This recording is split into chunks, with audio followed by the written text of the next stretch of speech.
Football team. We understand the challenges that we face. It really starts with the team. It starts with their three phases: their players, their coaches, then the environment, the elements, the noise that we're going to face. All those things will be big challenges for us, but we're excited about it, and we're looking forward to going up there and really playing our best football game of the season, one play at a time. What questions you guys have? John, reason for injury was that the fields are frozen. The fields are frozen. John, the forecast right now is for like 17 degrees or so at kickoff on Sunday. To your mind, is there a big difference between that and high 20s, low 30s in terms of its effect on your guys, or not really? Well, there's a big difference as far as the temperature, because I'm out there and I can vouch for that. But as far as the game itself, no. You know, we got it as cold as we can in here right now, and it'll be colder in here tomorrow when I get all the water shut off in here so the pipes don't freeze. So we'll even be colder, so we'll have it cold. Love to be outside, but we just can't. The fields are too hard and they're too frozen. But we'll get to work in. We've had a lot of work in the cold. We've got a lot of work in the wind. And the elements are part of it, you know. And the other thing is going to be the footing on their field. We're thinking about that too. We want to make sure we've got good footing on that field. It's a turf field, and it'll be hard and kind of frozen. So we're trying to think about all that. But really what we're thinking about is just executing our plays at the highest level we possibly can. Your share of big road wins since you've been here. What are some of the other things aside from the weather that you emphasize going into this? Well, just kind of what we're talking about in terms of operating and executing is the main thing. I mean, you've got to operate under duress. You know, it's the duress of the opponent.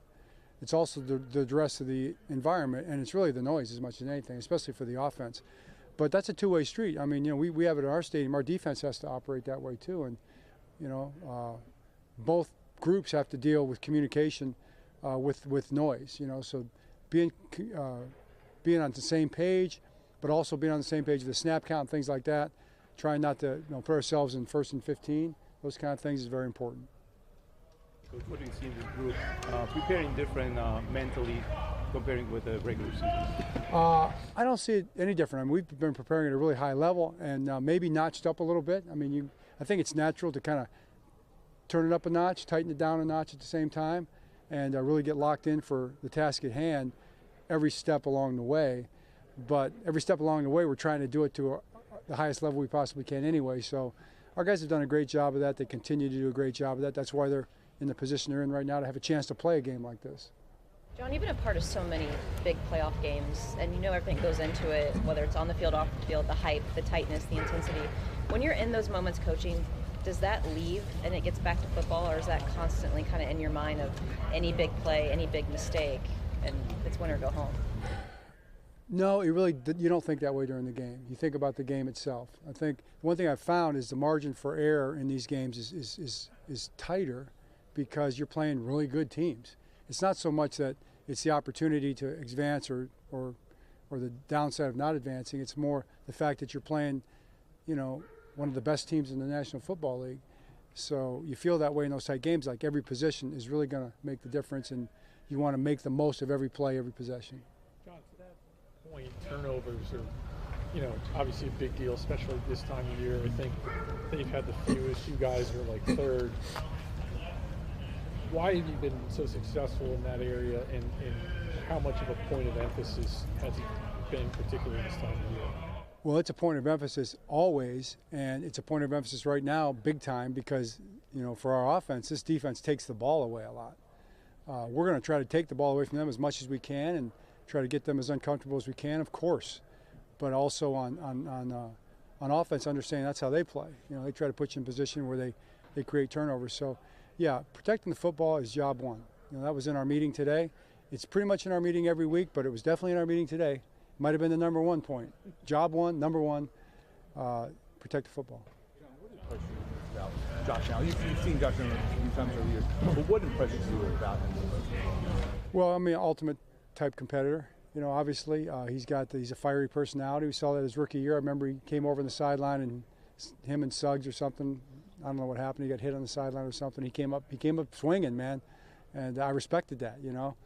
And I did tell him, I said, whoa, you know, calm down. And I saw him at the Masters, like that next year, that spring, and had a chance to hang out with him.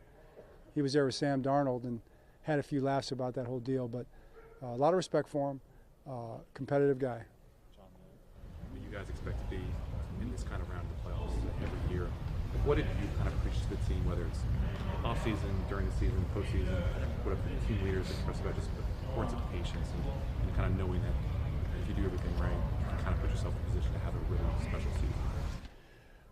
Yeah, it's been a big point of emphasis for us, patience, in this sense. You can't win a game in one play. You can't win a game in one series or one drive or one quarter or even one half. You have to do it one play at a time for a whole game, and you've got to be patient and understand that there's going to be momentum swings, there's going to be good plays, they're going to make plays. It's how you respond and what you make of the next opportunity, really, and understanding that so you don't lose yourself in the emotion, the momentum of the game is really important, and that's been a big emphasis. And I think I believe our guys have done a really good job of that and are very much aware of that right now. John, do you ask a veteran like Kyle Van Noy, who's been through a lot of these battles, has been through Super Bowls, I know you had a couple, Justin Tucker has as well, but do you lean on him to talk to younger players at all at this time? Sure, He does a great job of that. Tuck, our veteran guys who've been in these games, they do a good job of that, sure, and I appreciate that. And our guys ask them. What do you think has made Rashad Bateman such a reliable red zone threat in this offense? Well, I think he runs great routes, and it's tight area. Things happen fast in the red zone, and a good route runner is a big deal. I mean, people assume it's just size and, 50-50 and go get a ball type thing, but I think route running, that value of route running in the red zone really goes up. All right. Great, thanks. Okay.